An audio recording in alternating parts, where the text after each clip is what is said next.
Dr. Garza spoke to many of you about his hope that we would have been past the need for further briefings, that we would have enough of a control in our relationship with the virus that we wouldn't need to be talking regularly, but sadly that's not the case. And in fact, virus rates are increasing. The virus is getting stronger, not weaker. Before I update the numbers, let me just set a little bit of context. There really are three things that are happening that are working together to create the surge that we're seeing. Our vaccination rates have fallen off. They're not proceeding nearly as fast as we would like. Mask usage has really gone way down, including less concern about social distancing. And we've had the introduction into the region of the Delta variant, which is estimated to be about 60% more contagious or more transmissible than the Alpha variant that we experienced during the winter. So those three things together are contributing to a new surge, a heavy surge, one that, unless we can exercise corrective action, is likely to equal what we experienced in the winter or perhaps exceed it. And we'll come to that later and talk about why I feel that way. I do want to say at the outset that this is not simply a rural problem or a problem with underserved neighborhoods or a problem with any particular group. It's broad. It's true we are receiving cases that have been transferred from other parts of Missouri, from hard-hit areas that are running out of resources, but the majority of patients who are being admitted to St. Louis hospitals right now are from St. Louis. They're from this area and they are contributing to spread in this area. Cases here are rising exponentially in some new populations. The spread among younger age groups is much higher than it was before. And in a disconcerting way, we're now seeing the return of this virus in a very active way to underserved areas of the city. Infection rates in African Americans are 4 to 5 times what they are among other citizens in St. Louis County, as an example. So this increase in infection rates has also contributed to an upturn in hospital admissions. If you've been looking at our numbers, you've seen those facts play out in real time. I'll update you on the numbers as they stand today. And once again, we saw more people in hospital today than we had before. I do want to say that almost everyone who comes into the hospital for COVID is unvaccinated. It's not that we don't have some breakthrough cases, and those tend to make the rounds when a patient who has had full vaccination becomes ill enough to be hospitalized. But the vast majority of breakthrough cases are much milder than the cases in unvaccinated individuals. And in the hospital, the vast majority of patients are unvaccinated, particularly among ICU cases and those who are ventilated. There is also a question about whether the Delta variant, which we're dealing with now, is more virulent, causes more severe disease. That's difficult to say for sure, but a high proportion of individuals coming into the hospital are winding up in the ICU and ventilated, and it may well be the case. So in summary, the virus is coming back, and it's been stronger than ever before. Now, while I did mention that the Delta variant is really the driver at this point, that's not the most important fact. At any given time, we may be dealing with a new variant. And the important point is that this virus mutates. The new mutants that survive and become predominant are almost by definition ones that are more transmissible, more easily spread from one person to another. The only way we're going to get past that cycle is to get sufficient levels of immunity in the population, and the only way that is likely to happen is through strong vaccination efforts. Again, efforts that have stalled to date. So we'll talk more about vaccination in a minute, and we'll look at some of the rates. But I do want to say, even if all the unvaccinated citizens in our communities decided tomorrow to get vaccinated, that would still put us some weeks away from flattening the curve that we're experiencing now. First of all, there's a large number of people unvaccinated, and it takes time to do that. Even once they are vaccinated, we know that the most common regimen is a 2-dose regimen that takes 3 to 4 weeks to give both doses. And on the heels of that, it takes another couple of weeks before we'll reach the full immunity from the vaccinations. So we're not going to staunch this rise in cases quickly through vaccination programs. But vaccinations do remain the essential ingredient for whipping the COVID-19 virus once and for all. So what do we do in the meantime? I think that is we need a return to a more vigorous use of masks in the community. So whenever people are out with others, particularly if you don't know their vaccination status, it's prudent to wear masks. If you've been vaccinated, it's still important to wear a mask because we do see breakthrough infections. You can acquire COVID and you can pass it on to other people. So both for your protection and for the protection of those around you, wearing a mask, even if you've been vaccinated, is important. If you haven't been vaccinated, not only are those things in play, but you may also save your own life by wearing a mask. So the best you can do for right now is get vaccinated and wear your mask. And with that, we'll move on and look at some of the numbers. So this first graph shows the epidemic curve for the St. Louis metropolitan area. It starts some 16 months ago when we saw our first cases in March of 2020. And you can see the rise in cases both in the midsummer, roughly where we are now, and later in the fall when we had the huge spike that carried us through the November and December holiday season, as well as the rapid decline afterwards, which was largely the impact of measures to reduce transmission through masking and social controls. We also know that increasingly as we got into the late winter and spring, the impact of vaccinations started to be felt, and that's really accountable for that last dip that we saw in April and May to get to the nadir in mid-June. But now we're on the upswing again. We're seeing numbers that are more than twice what we saw at our nadir, and that's the problem that we're in because we don't see a decrease in that coming anytime soon. This is our report of weekly changes in numbers week over week. 44.2% is in the range of what we saw in our previous high spikes. And again, we don't see coming down on the end of this. So for right now, we are in the red zone in terms of the progress of this pandemic. For those of you who like to follow the reproduction number, again, something made famous by this pandemic, we're currently at 1.29. Any number that's greater than 1 means that the epidemic is spreading. There are more cases today than there were yesterday. When that number gets below 1, we know that the epidemic is contracting.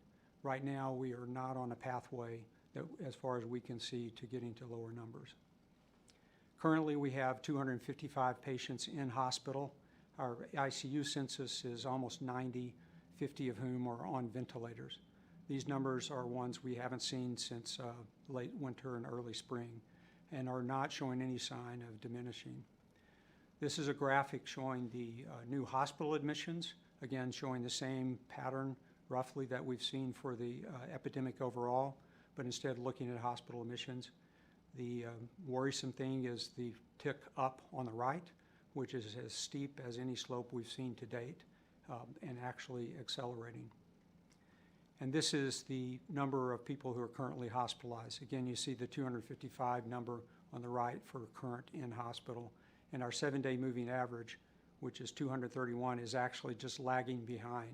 Each day for the past week or two, that number has gotten higher and higher. The number of deaths, thankfully, has not started to rise. We do know that death is a lagging indicator. Unfortunately, deaths from COVID are often long and agonizing. And we will be watching this number, which I expect to rise. Hopefully, because of the vaccination efforts that have occurred thus far, we won't see as big an increase in COVID-related deaths, but time will tell about that. One of the important things about this wave, which I've already mentioned, is the shift in the age demographic. This graphic shows the age distribution across 4 age strata beginning in January. And it's very easy to see that the lightest color, the light yellow, which represents individuals who are under the age of 45, has increased over time to where it's almost a third of all cases that are being admitted to hospitals. On the other end of it, it's great to see that those who are over 75 have had an increasingly decreased likelihood of being admitted to the hospital, such in the most recent week, This is about 10%, and that's a really good finding since those elderly individuals are at highest risk. Trying to decide what's ahead is always a challenge, and we have used models throughout this pandemic to anticipate where we need to go. It's actually served our region well and enabled us to take corrective actions early on. This is a look at the prediction for ICU census. Once again, you can see the sharp tick up in ICU cases at the far right, and you can also see the blue bands, which give an estimate. The midline is the best estimate, and the outer lines are sort of the range of estimates.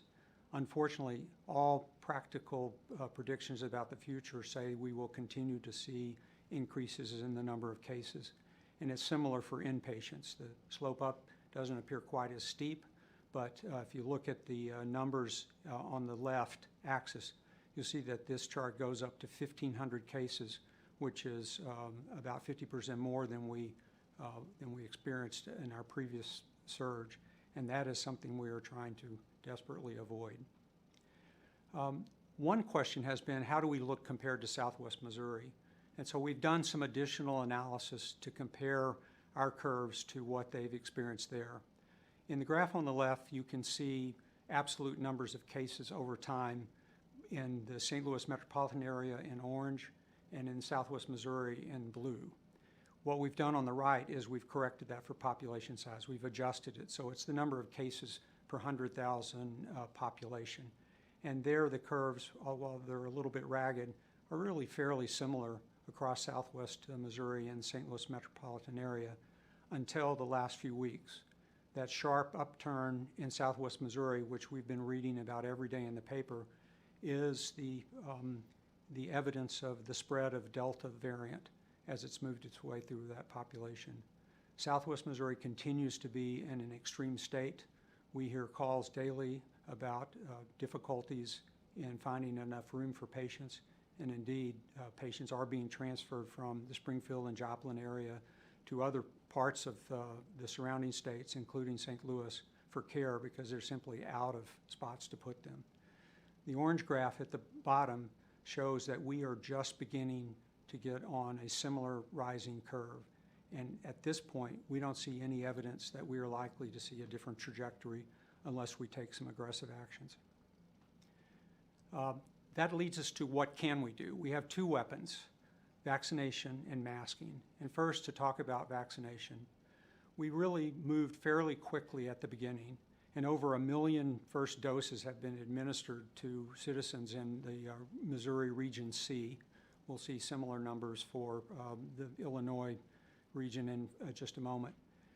And nearly 950,000 have completed a 2-dose series and would be what we would call fully immunized, although we know that some of those individuals can have breakthrough infections.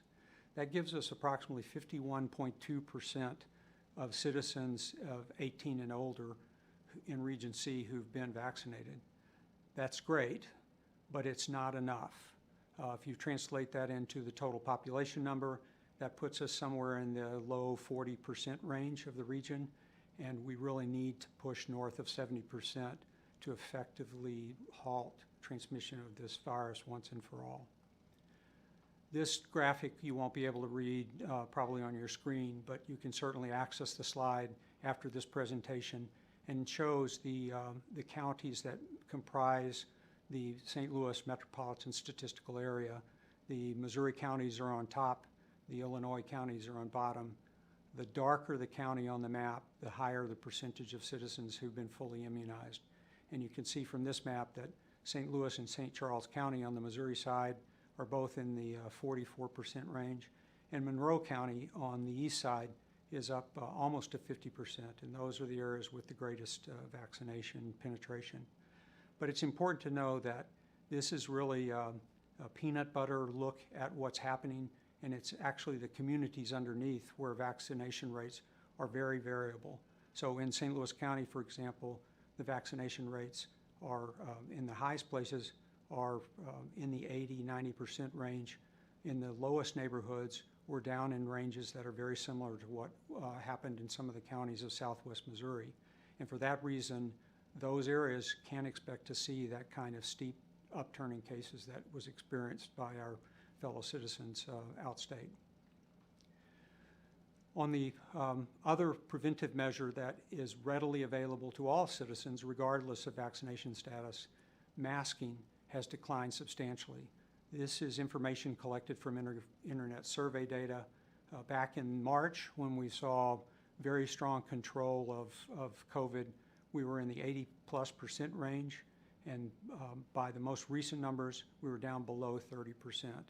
We really need to see that number rise, and that can be accomplished by having many people wear their masks all the time, or all people wear their masks some of the time.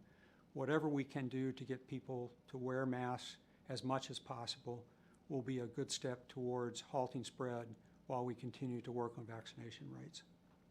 So the bottom line is, to this date, we have taken care of a lot of patients in this region with COVID. We've discharged alive over 23,000 patients, but we've also seen 2,200 patients expire while under our care. That is probably half of the overall death rate in the region, maybe even only 40%. So if we're going to avoid more deaths and more hospitalizations, we really need to take action. So that concludes my prepared remarks, and I think I can take the questions that have been fielded so far and just try to work through those. So the first question is, am I concerned about what is happening to hospitals in Springfield and whether that will happen here? And I think the answer to that is obviously yes. We're very concerned that we could follow a very similar pattern. It is true that with higher vaccination rates here, we might see somewhat different results, but as I mentioned, particularly in areas of the community where their vaccine usage rates are low, we could see numbers as quickly rising as we did there. Second question, how is the task force hospital systems requirement that staff get COVID-19 vaccine impacting the systems? Are employees quitting over this or fighting the requirements, or is it going smoothly? And how many more people are vaccinated now because of this requirement? Well, as you probably know, or maybe you don't remember, the deadlines for those vaccinations are in August and September, depending on which organization you're talking about. So we haven't passed a point where we've asked people to be vaccinated by.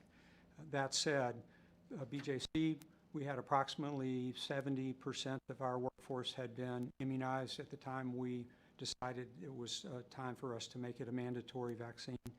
At this point, we're over 80% of people who have either been vaccinated, have produced documentation of an acceptable exemption, or have at least started the vaccination series. So we're well on our way to completing the workforce. We do know that there are many individuals who are still holding out. Some are waiting for the FDA to approve the vaccine. That is a formality in our view, but we do believe it will come. Others have other opposition to the vaccine, and we're trying to work our way through those reasons and show people that these vaccines are literally among the safest, most effective vaccines ever produced. And really, you should not listen to people who tell you otherwise. The facts are incontrovertible with billions of doses having been administered. We know that these vaccines are very effective and useful. What could this fall and winter look like if the vaccination rate continues to remain stagnant? Well, I think as people move indoors for the winter, we will see the seasonal characteristics of coronavirus probably pile on top of what we're seeing right now. And I think the situation can only be worse if we haven't mastered some of the other things we've talked about. Next question. Today, we hit the highest number of cases since January. Should we expect the hospitalizations in the coming weeks to increase to levels we saw in the winter? And I think we've covered that in several ways, but I think the unfortunate answer is without more vaccination and mask usage, the answer is yes. At what point should vaccinated people be worried about this new spike? Well, the truth is, if you look statistically, anyone who's been fully vaccinated is pretty well protected against this new variant. And most people who do have a breakthrough infection will either have no symptoms or have very mild symptoms. That doesn't mean everyone, and there is some small percent of people who could have serious infections, including some who will wind up in the hospital. Often those individuals have challenges to their immune system from either underlying medical conditions or medications that they're taking for an inflammatory disorder. So it's rare for someone who is in otherwise good health, who's fully vaccinated, to have a serious problem. So I think those who've been vaccinated should feel confident in that regard. Next question. Describe the average hospitalized COVID patient now, and how does this compare to the average patient in previous spikes? So again, one of the things that was good about the first round is a large proportion of people at risk because of age or underlying conditions did seek out vaccinations. So they have occupied an increasingly smaller percentage of individuals that are hospitalized. There's great evidence of the effectiveness of the vaccine and a hope for those who want to avoid those potentially severe outcomes. Next question. If you've had COVID and recovered, do you need the vaccine? And I think the very strong answer to that is yes. It is true that some individuals who've suffered from COVID infections will develop strong and long-lasting immunity. The problem is it's not predictable based on the severity of their initial symptoms or who they are. And we do know that vaccination produces reliable, high levels of protection. In those who have already had COVID, it is a very strong booster to that immunity and probably affords them a level of protection that may be even higher than a completed vaccine series. Next question. Do unvaccinated individuals pose a risk to older vaccinated individuals? Once again, the answer is yes. We do know that the vaccines decrease the risk of untoward events in older individuals, but they don't completely eliminate it.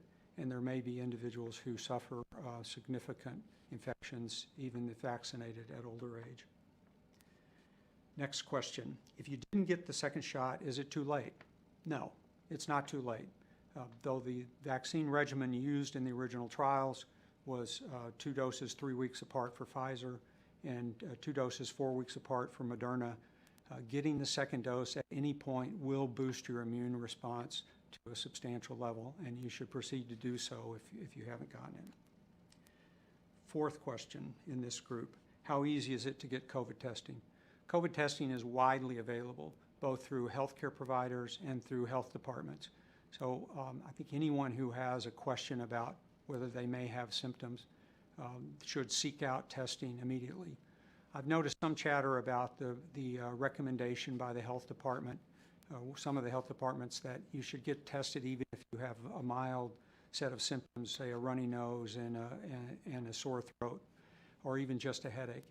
And the answer is the pattern of symptoms may have shifted with Delta to include these sort of milder onsets of illness.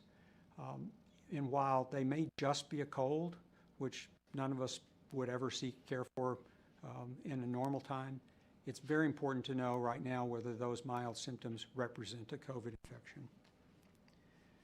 Next question. How many hospitalized COVID patients are vaccinated? We don't have precise numbers, but all the studies we've done in looking through case records, it's somewhere between 1 and say 8 or 9% have been vaccinated. So more than 90% in almost any group we look at has not been vaccinated. That is the single biggest problem that we're facing right now. And the final question here is, if someone had COVID but others in their home didn't get it, are they okay, or should they get the vaccine? And again, back to what I said earlier, the overall immune response to a natural infection with COVID is unpredictable. All individuals who've not been vaccinated should get vaccinated, whether they've been ill with COVID or not. So with that, I'll conclude the questions, and thank you very much for tuning in today. We'll be back on the air sometime in the next 10 days.